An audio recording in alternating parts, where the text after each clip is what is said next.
I think everyone, of course, knows Mike Tissot, and he's talking about a fantastic book, but how to apply it in rent to own called Good to Great. And with that, I'll turn it over to you, Mike. Thanks, Dan. I appreciate you very much. All right. Welcome to the session of LEAP, 3 o'clock here in the great state of Ohio, OH. And I'm excited to talk about this book and apply it to rent to own. If you were to Google or use GPT or Copilot and ask what the best business books of all time were, this would be on the list. If somebody would ask me what book should I read, this is one of the 4 or 5 I would give them: Atomic Habits and this, and he wrote Built to Last, which is a great book, and anything by Patrick Lencioni, Dan would say. But I'm going to roll through Good to Great, and it's kind of difficult to present to nobody without a lot of input or feedback. And I guess if you want to put stuff in the chat, Angie and Dan are on here, and they can help kind of navigate that and watch that and answer it, and holler at me if there's something you have a question for. I don't mind stopping. I can pick back up where I was, but. So Good to Great in Rent to Own. It was a book written by Jim Collins a bunch of years ago. And obviously much credit goes to him because I am taking everything he wrote and doing everything I can to apply it. The overriding thought on Good to Great is just this: good is the enemy of great. Is being good, doing fine. One of my least favorite words in the world. How you doing? I'm fine. Who wants to be freaking fine, right? Is the enemy of really trying to push things to the next level. Jim interviewed a bunch of people, evaluated a bunch of things, did a ton of research, and studied companies over a course of multiple decades, identified about 12 companies that he thought personified that all had great success stories, and tried to figure out what they had in common. Now, interestingly, down the road, some of these companies didn't make it. One was Circuit City. At the time he did it, they were fantastic, but didn't end up make it, didn't evolve like we all have to do. I think we're facing that in this business today. But what I'm going to take you through are the things that Jim talked about. There are 7 elements to the Good to Great model that I'd like to talk about and how they would apply to rent to own. Just a list. If you're making notes at home, I would make a list of these 7 things. Because I'm going to go over each of these 7 things throughout this presentation. And then hopefully we have 44 people in here. How about that? And we'll just go from there. So the first thing on the list is level 5 leadership. It continues to talk about the people, which is the first who, then, what concept. So that's people-based. Goes to confronting the facts, dealing with the things that are going on in your business, to this hedgehog concept that, I'll have to spend a little more time talking about that. I really like that. And I put this together and liked it so much, I went through it with my team about 2 weeks ago, and I think we've already got a few things out of it. There's a flywheel of momentum. Once we get things going in a store, we know momentum is a super powerful thing in rent to own. A culture of doing disciplined work, which is going to get you great results. And then using technology as an accelerator, and that is as true in this business and today as it's ever been. So we're going to spend a little bit of time on each of those things. I don't know whether you're on a phone or on a laptop, but so if you're on a phone, it's going to be hard to see this. So I'm going to talk about it. The first thing Jim talks about is a good to great company. A company that can achieve greatness has to have a level 5 leader.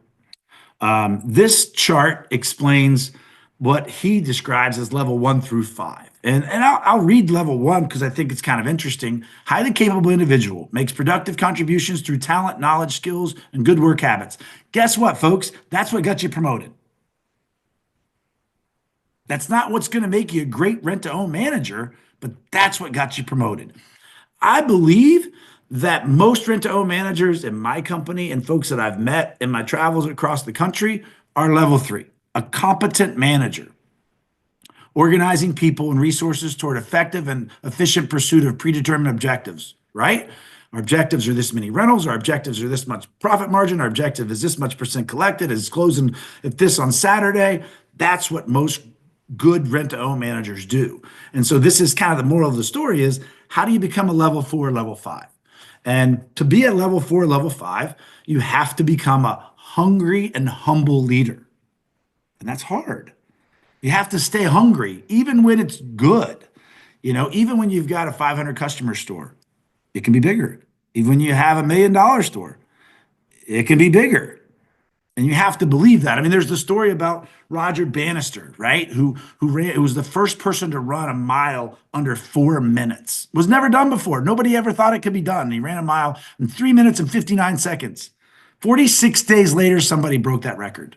And again and again and again and again, because people didn't believe they could do it. And so I know that a level 5 leader has to have belief. There's no question about it.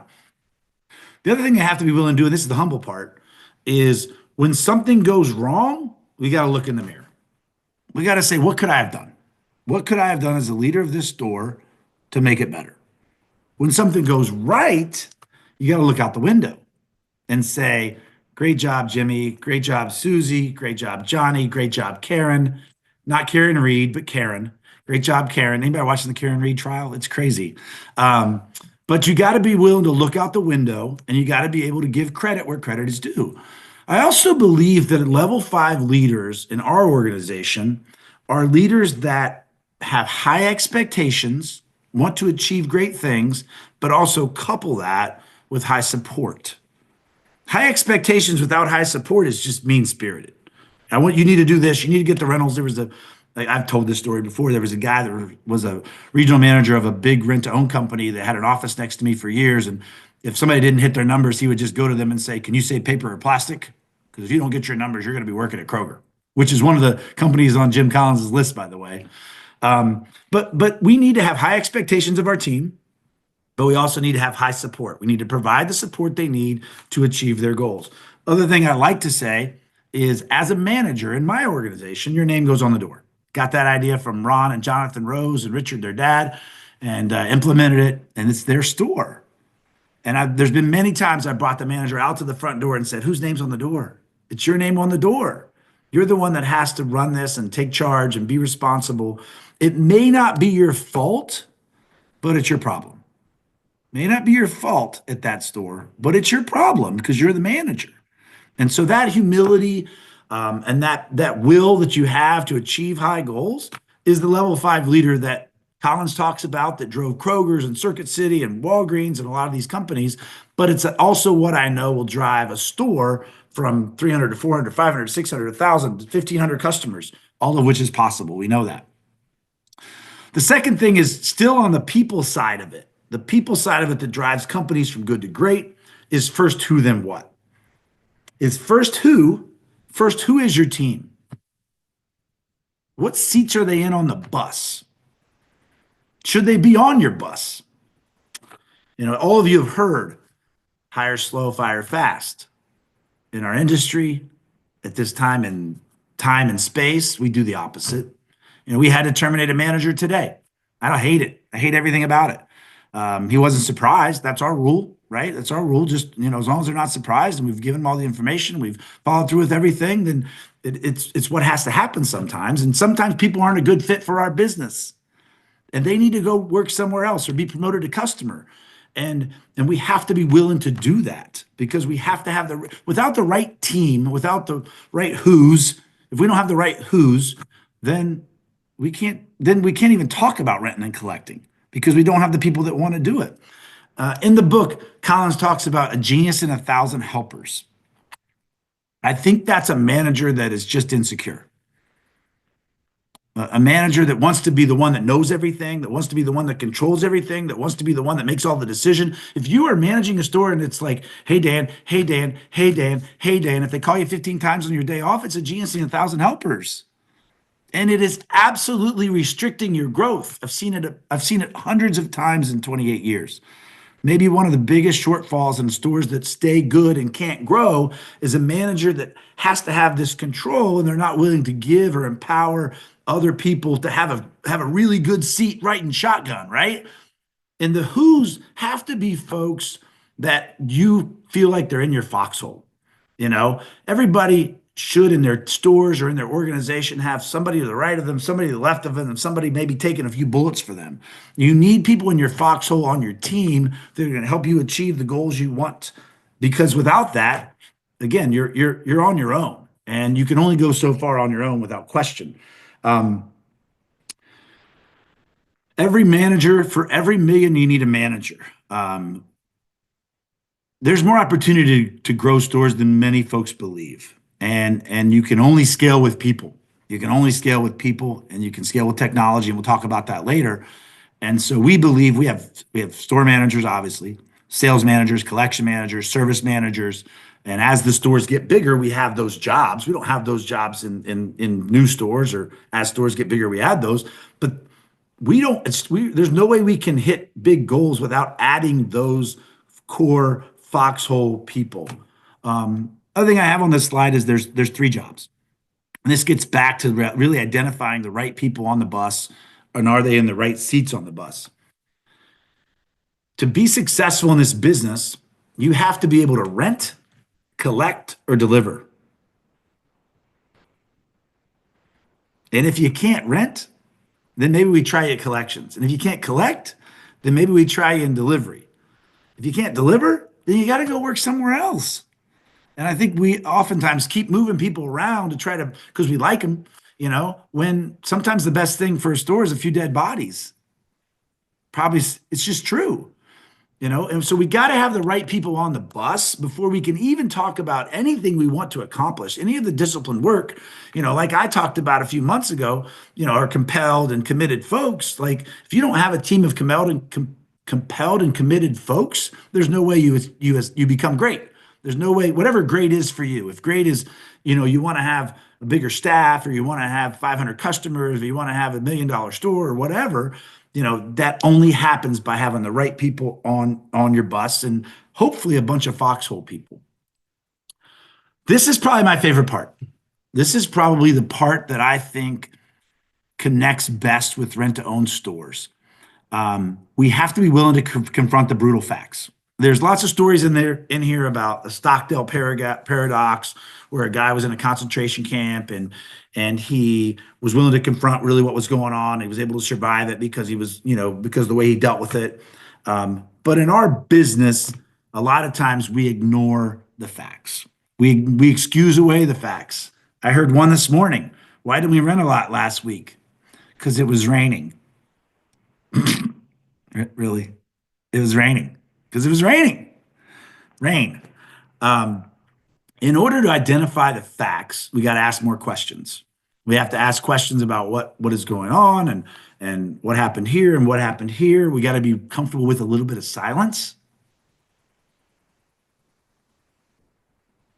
Because sometimes we're not comfortable in silence. We just fill it with noise, right? And we don't wait for an answer. And if I give you any good tips today, this is one of my favorite ones, and my closest friends know this very well. Make sure you incorporate the what else question in your repertoire of questions. You will find out what's going on your routes, in your sales program, by asking questions and then following up that question with, well, what else? Well, if there was something else, what would it be? So be able to ask questions to identify what's really going on. We've done a traffic light meeting in our company with my regional managers for the last 4 years, every month, like clockwork. We have a lot of great ideas that we don't stick to. This was one that we did. Traffic light meeting is fantastic. I would encourage you as a manager to do it with your boss. And it was stolen from I forget the guy's name who was running Ford, McNally, I think. And the traffic light meeting goes like this. At any given point in time, what's the green light, the yellow light, and the red light? What's going best? What are you worried about? And then the red light is flashing, flashing, flashing. What's going on that's bad that we have to change? That's confronting the brutal facts. I'll have a meeting with my regionals and I'll say, what's the red light? And they're like, we don't have one. I said, but if there was one, what would it be? Well, that's asking a better question, right? Because there's always one. And so we have to be willing to ask the questions and identify what the red light is and confront those facts. There's a lot of times we do not confront the facts. Why? Because we fake the numbers. We could do a whole seminar on how people cheat rent to own, how they hold agreements, how they hold payouts, how they type up multiple things that should be one agreement.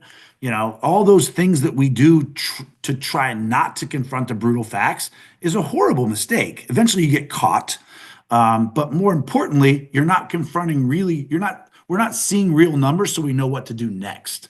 I think the other thing we do in this business to not confront the brutal facts is we say, hey, look over there. Yeah, but I'm not as bad as they are. Yeah, but did you see where they closed at that store? Oh, but I rented more than they did. Like, come on, stop that. Stop that. That is not confronting what's really going on in your store. Uh, Something I had not really realized the first time I read this book is he talks about the autopsy, which makes sense when something good or bad happens. Not just bad, when something good happens, do an autopsy. What happened? We had a great customer appreciation day. We delivered 100. How? Why? What did we do? Let's do an autopsy. But the cool thing I learned in going back to this book again was a pretopsy. I was like, what the hell is that? A pretopsy is this. Like, think about what you want, what your goal is by the end of the year. Do you want to be at this customer count? Do you want to get this raised? Do you want to be at this BOR? Do you want to be at this potential? And then ask yourself this. What would be the reason that doesn't happen? What would be the reason? If that's my goal, what would be the one thing that keeps that from happening? That's a pretopsy. It's kind of cool. I've used it already. And I think the last point of this is the outlier stuff. Is really watch the outlier stuff. Things that just, if it doesn't look right, then it probably isn't.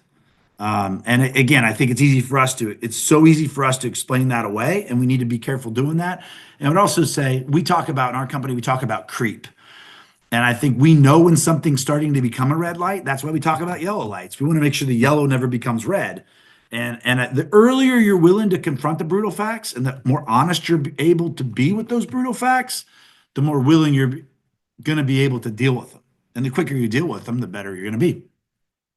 Told you you'd like that one. Now, this is going to take a little explanation. It's good, but it's going to take a little explanation. It's called the Hedgehog Concept. The Hedgehog Concept is really diving into the thing as a leader. And again, we're talking to rent-to-home managers here. Really diving into what you're good at. Everybody that manages a rent-to-own store in all my rent-to-own life is really good at something.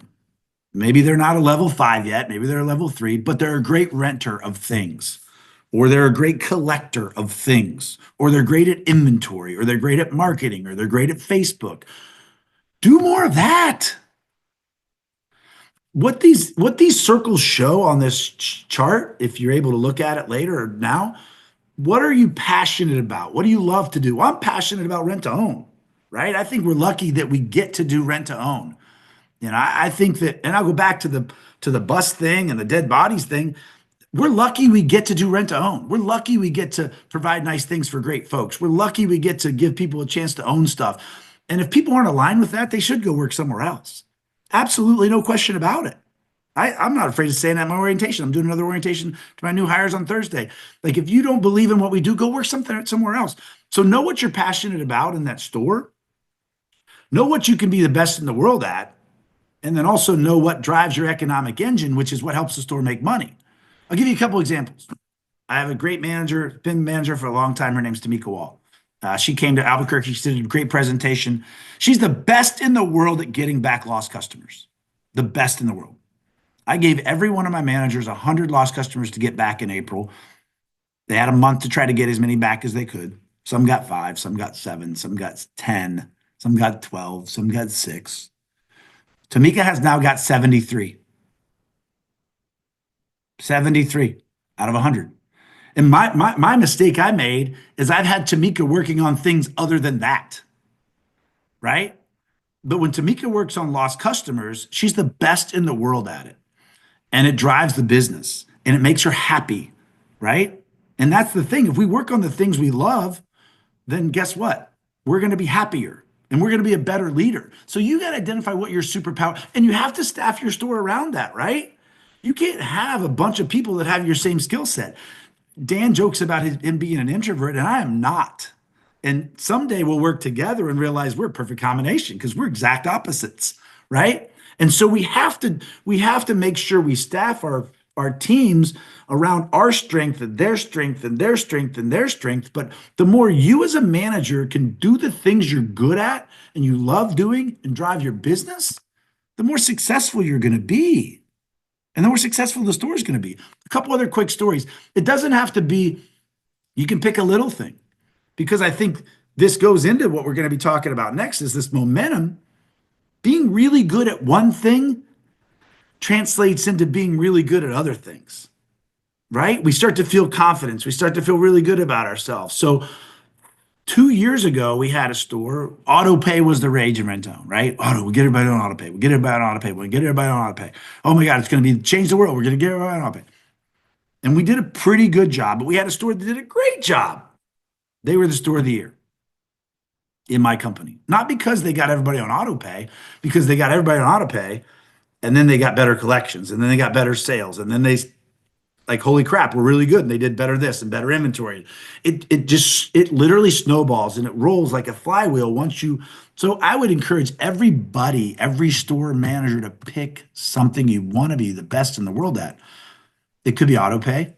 It could be, we have a store that wants to be the best in the world at rates. We track discount rate. We track, are you keeping the stuff at the same price we price it at? And we got a store that doesn't discount anything. And they were our store of the year 2 years ago. Was it because they were the best at rates? No, it's because they became the best at rates, and then they became the best at gross margin, and and it just kind of snowballed into things. And today, one of our superstar young managers, Jay Haas, wants to be the best in the world at tires. She wants to have 1,000 tires on rent at the end of the year. She will, but it's also going to make her great at everything else. So pick something in your store that you enjoy, that you're good at, and you're passionate about, that you can be the best in the world at, and that drives your store's business. It'll make you happier and it'll make the store stronger. So I kind of led into this already, the flywheel of momentum. I mean, it kind of connects with what we just talked about. Success breeds success. Like I hesitate to do sports stories, and I've told this one many times. The best golfer of all time, it's not Tiger Woods, it's not Rory McIlroy, it's not Sam Snead, it's not Gary Player, it's Jack Nicklaus. He's from Ohio. He's the best athlete from Ohio. It's not LeBron because Kobe's better than LeBron and Jordan's better than Kobe. And we can have that conversation if you want. But Jack was being interviewed about Jordan Spieth, who's a great golfer. Jordan Spieth is a great golfer, and he was winning a bunch of tournaments. And they asked Jack what he thought of Jordan Spieth. And he goes, Jordan's very confident. And confidence breeds success. And success breeds winning. And winning breeds winning. Right? When we get used to winning, we want to win. Winners win. I think that I should, Kevin, we need a t-shirt. Winners win. And the way we do that is stack days. We stack days. We stack a day after day after day after day where we're being successful. The first rent-own seminar I ever went to, 1997 in Las Vegas, Nevada at Bally's. My dad was running for president of APRO. And I went to a seminar with Larry Sutton, the Reverend of Rent to Own, right? And he was in Rent to Own at that time, not R&R. It was pre R&R. And he literally did a seminar that I'll never forget. I don't know what else he said, but he said this business is simple. All you have to do is deliver more than you pick up and pay out. And if you do that every day, if you stack those days every day, you'll have a great year and a great career. Really, that will build momentum for your staff and for your store. The next piece is a culture of discipline. Man, this is the hardest one, right? The hardest one is to wake up and do the same and show up and do the same things every day and do the process that's going to generate results. It's harder now than ever to grow a rent-to-own store because people are sitting on their hands waiting for traffic. Why didn't you rent? Oh, I just didn't have any traffic. Stop saying that. I didn't have any traffic. Stop. Do the disciplined work to get traffic. Create your own traffic. We have traffic. It's just not the same traditional traffic you were used to 5 or 6 years ago. But if we do the disciplined work, every day, hey, other book I'd recommend is Atomic Habits. I think Atomic Habits changed the discipline that I do. I wake up every day and read, and I work out, and every day something. Because if you say you're going to go visit lost customers on Thursdays, then Thursday comes around and Haley calls off and you got a Zoom call at 2 and the delivery guys are booked and you get a truck from Ashley and you just don't do it. But if you say you're going to visit lost customers every day, then you see them every day and you don't miss 2 days. You don't miss the second day. And so we know that the anatomy of great collections, the anatomy of a 100 rental day is about the disciplined work. It's about the disciplined solicitation program. It's about the disciplined collections program. It's about the disciplined Facebook program. It's about the disciplined insert rent to own topic here that you're doing every day. And it can't be there were years and days, quarters, and maybe in the fourth quarter we can do it, right? Where we just show up and unlock the doors and the marketing's working and people want stuff. You can't do it in May of 2025. You have to have the disciplined work of making sales calls, of answering texts, of sending messages, of doing your posts purposefully. Without that, you don't rent enough stuff. And if you don't rent enough stuff, you can't grow your store because Larry Sutton said it. You got to rent more than you pick up and pay out. If you don't rent more than you pick up and pay out, you lose. That's just the way the math works. You have to have a culture of discipline. The last piece here is this. It's using technology as an accelerator. And this is a hard one for a lot of folks that have been in this business for a while. I think the only way you scale a business is with people and technology. I'm more excited. I thought I would be excited about hitting revenue numbers as a company, but I'm more excited that we're going to have 500 employees. I'm so excited I'm going to have 500 employees on our payroll next payroll. It's super cool. And that's a lot of hours of people dedicating themselves to try to rent more stuff and collect payments and take care of customers. And I know that we will hire as many people as we can and pay them as much as we can. On the technology side, there's going to be more stuff and it's never going to stop. I look back at when we wanted to really go to a digital delivery book because everybody's had a paper delivery book. If you still have a paper delivery book in your store, shame on you. Owners are going to get mad at me for saying that. The DAP, everybody who's seen the DAP, Daily Activity Planner, everybody's seen a version of that. But, we've used a Google Calendar for that. But getting my folks to go to a Google Calendar for deliveries was literally like pulling their 4 molars. They hated it, right? Now we have a new version of Google's calendar that we can set the delivery schedule. It has required fields where they have to put the information in so the delivery guys always get the stuff, which is next level. And they have to do that by the end of the week, and they hate it. Hate it. But that is the only way we accelerate this business, is we use technology. Whether it is a delivery book, whether it's online payments, we have chatters on our website that answer customers' questions between 10 a.m. and midnight. And every day somebody comes on the website and asks for their username and password to make a payment. Every day. Because we have not realized that people aren't going to walk in and make payments. They're not going to walk in wanting stuff, and they're not going to walk in and take payments. Technology has changed. Some things have stayed the same in this business. We are still renting washers and dryers, and we're still going to rent, love seats and couches, and we're still going to rent mattresses. And then there's other ancillary products that come and go.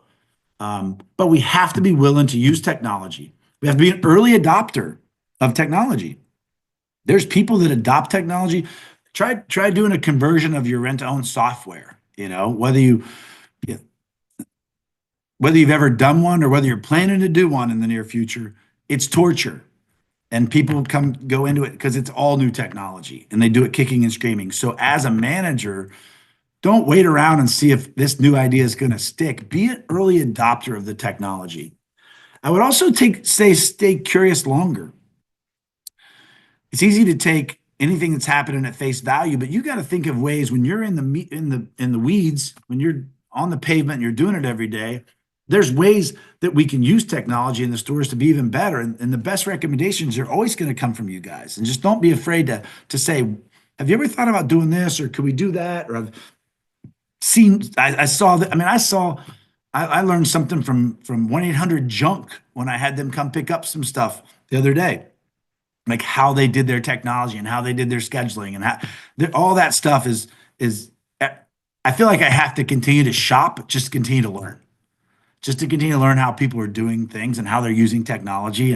And we are so far behind the times in this industry and technology. It's scary, and it's gonna run a lot of folks out of the industry because they've not kept up with it. And the last thing, I kind of mentioned is innovating from the front lines. Is we don't want to do things the way we've always done it. We don't want to do things that the way did it 12 years ago. We want to continue to find new ways to use technology, new ways to use AI. I've used AI on job descriptions. I've used AI on some marketing stuff. Well, there's ways to use it, and we need you guys on the front lines to continue to help us do it because we've been doing it for too long, and there are some ideas we probably fall in love with that we shouldn't. That's the 7 things. I'm going to finish with I think one of my core beliefs in this business. And maybe I say this almost all the time now, but I think the people that do well in this business, the managers that do well, hopefully many of you will learn something today and try like hell to become a level 5 leader and hire a couple good people and fire a couple bad people. I didn't say that. But I love my acronyms, and the C stands for stay curious. Stay curious a little longer. Why we're doing this, what we could do to make it better. Be that person who's willing to adopt new things and adapt to new things. Be resilient when it's a tough month or a tough week. My company's been around for 40 years. Dan's company with his dad started a long time ago. Angie's company started in 1981. So many companies started, 40 years ago. We're not going anywhere. You're in an industry that is very resilient.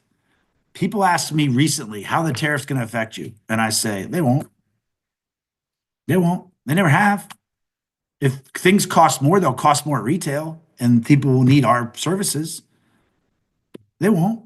The best of times for us has always been when we come out of it, right? If we can acquire new customers by doing disciplined work in the next several months, and then all of a sudden the economy turns around and inflation goes down, and who knows? We don't know what's going to happen. Then our core customers are going to come back and buy more things. And we're going to be bigger than we've ever been. There's a chance we'll be bigger than we've ever been at the end of the year. There's a really good chance, if not this year, next. But we're not going anywhere because Amazon can't do what we do. Netflix, we can't be Netflixed. They'd have to go knock on doors and they'd have to have box trucks, and they don't want anything to do with that.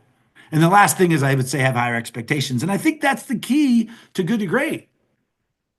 I believe in the confront the brutal facts a lot, but I think that our expectations, I have a store in Louisa, Kentucky, and my dad, when he opened stores in small towns and opened stores in towns back in the 80s that had, very low population and got those stores to high levels for pretty quickly and higher than a lot of people thought he could. And I remember him telling me the story of Tiger John Cleek. They served on the APRO board together. They were good friends, and and Tiger didn't believe in what he was doing in one of those markets, and he made him fax him the P&L to prove it.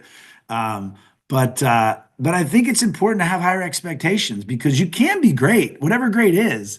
You can run a sub 4 minute mile. You can run a $4 million rent-to-own store. It's all possible. The Louisa store I was getting ready to tell you, it's a super small 4,000 person town. That's a massive, massive rent-to-own store with probably the best rent-to-own Facebook I've ever seen in my life. They have 7,900 followers, and they sell. We just lowered it. We just did put a TV on special. They put it on at last night. They posted it because they post at night because they get better response, and they test that stuff and they look at it and they schedule posts on Sundays because they get better response. But they posted it and they sold 3 TVs last night at 8 o'clock in like 5 minutes. Because they embrace technology, because they have high expectations, all the things we've talked about, because their leaders are level 5. So that is all I have. Thanks to Jim Collins. I say read more. It could change your life. Your life's only going to be different by the people you meet and the books you read. Maybe the podcast you listen to. I'd add that too. And I guess this would be the point if anybody had any questions, I'd open the chat and be willing to answer those. I don't know that we can chime in and talk, but most people don't do that anyway. Yeah, while we're waiting for that mic, This is fantastic. I just want to remind everybody, enter your questions in the chat while we're waiting for that. Please, please, please give us your feedback. What did you think of this? What could we do better? What topics do you want to hear from us? This is something we really want to become bigger and bigger and bigger. I think Mike committed next month, if we get 100 people on here, he's going to give away a gift card. Is it Waffle House. I'm going to give away this Waffle Waffle House? House gift card if we get 100 people in here. If we Actually, get I might 100 have another people one. Hold next. on. All right, wait, he's got something better. Hold on. What else do I have? I have, and of course, I have Bath and Body Works. I got that one too. So, So your choice. 100 people get the gift cards. Your choice. And there's a question or a comment here. Please email this out so I can share with my team. And we do post a link. We will post this, Benji, this PowerPoint, I should say, will be posted on the website where you log on to this. So the Leap website will have all the PowerPoints and so Let me forth. ask the folks on here a question. Of these 7 things, what was the one thing? What was the one thing of these 7 things that you were like, okay, all right, that makes sense? Was there one thing that stood out that you think maybe that's something I need to think about a little bit harder? While we're waiting for people, I want to comment on the hedgehog principle because I think that's something people think they have to be super well-rounded on everything. And I love your reminder, just do what you're great at. That helps you get better at other things, but you can always have team members who can do the things you're not great at, and help you. So I think that's just an amazing one. Yeah, Jay, I like what you said, and I think my folks heard that too. Like, it's okay to spend as a manager, it's okay to spend a lot of time on something you really enjoy. And it is, well, I'll tell you, if it's something that drives the business, it's got to drive the economic engine. You can't just enjoy making the store look pretty. Well, that's a thing. That's not something that drives the economic engine, right? It's like the story I told you about Tamika. If you're good at, you know, hard accounts, if you're good at, getting customers back, if you're good at closing leads, those types of things. But yeah, I think I changed, Jack. You're right, Jack Jensen. I think I changed the flywheel to the snowball effect. So I'm gonna have to rewrite Jim's book. It is the snowball effect, right? Once you start to build momentum in a store, it's momentum. Momentum either way is super powerful. We've seen it happen. Hey, Mark Conley, good to see you on here. Yeah, the who is everything without the who or the how doesn't matter. Yeah, we were talking today, one of my regionals, we were talking about a sales issue in a store, and it's a great store that has 3 great salespeople. I said it's awesome to know it's not a who problem. So now we just have to figure out, is it a what problem? We're not what it's what we're renting. We're not renting the things we need to rent, or it's a how problem, which is the discipline work stuff. Culture discipline is great. What do you think is the disciplined work that we need to do more of? Brandy, Jack, Alexis, what's the discipline?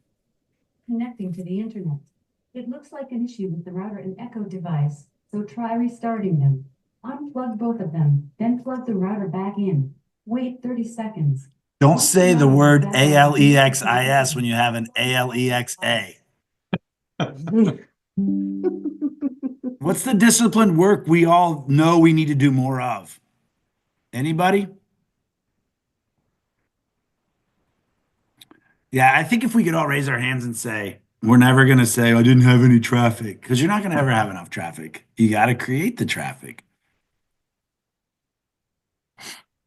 All right. Any questions? I like the comments. Thank you so much for that. Setting clear expectations, holding people accountable, not keeping people on our team that aren't going to make us successful. Right. Right. But be clear, right? Clarity is critical. Without really good communication, people make stuff up. I've learned over the years to do a lot more in writing, a lot more, because there's clarity in written word. And I'm not saying go write everybody up, because if somebody in my company says, should I write them up? I say, will it help? And if it will, you should. But clarity, being clear about your expectations. But remember what I said about that. Whoever said, Erica St. Charles, is high expectations also require high support. You can't just say, here's your goal, because A lot of times when we do that, people are like, well, how the hell do I get there? What am I supposed to do? All right. Is that all we got? I hope. Go read the damn book. Go read the book. It's really good. Amazon sells it. You can have it in 2 days, unless you live in South Dakota or something.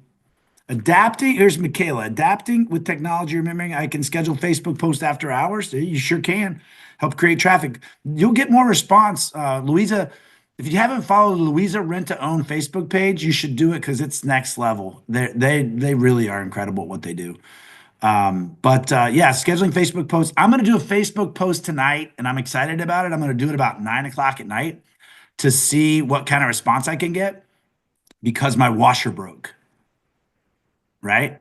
And so I feel like that's a great opportunity to do marketing because I get a loaner because I got my washer from Rent to Own and I get a loaner and I'm getting a Medea loaner and I get to explain how the loaner works and I get to have hopefully 100 people in my laundry room. I should probably clean it up a little bit before I do that, but I guarantee I would bet everybody on this presentation that I get 6,000 to 7,000 views on that video because I'm doing it at 8 o'clock at night. So, all right, Dan, anything? Angela, anything? Anybody else? No, great stuff for sure. I'm glad for all the participation too. We love that. Yeah, I love it. All right. Hey, Yes. in the words of Larry Sutton, all you got to do is rent more than you pick up and pay out, and you're going to have a good day. And it's 343 in Ohio. You got time to do that. Stack a good day. The two books are called Good to Great by Jim Collins and Atomic Habits is the other one he mentioned. Someone just asked James that. Clear. James Clear. James Clear is, just for the record, James Clear is the second most prominent person to go to Denison University. Just for the record. I'm the first. All right, guys. Have a great afternoon. Same time, same place next month.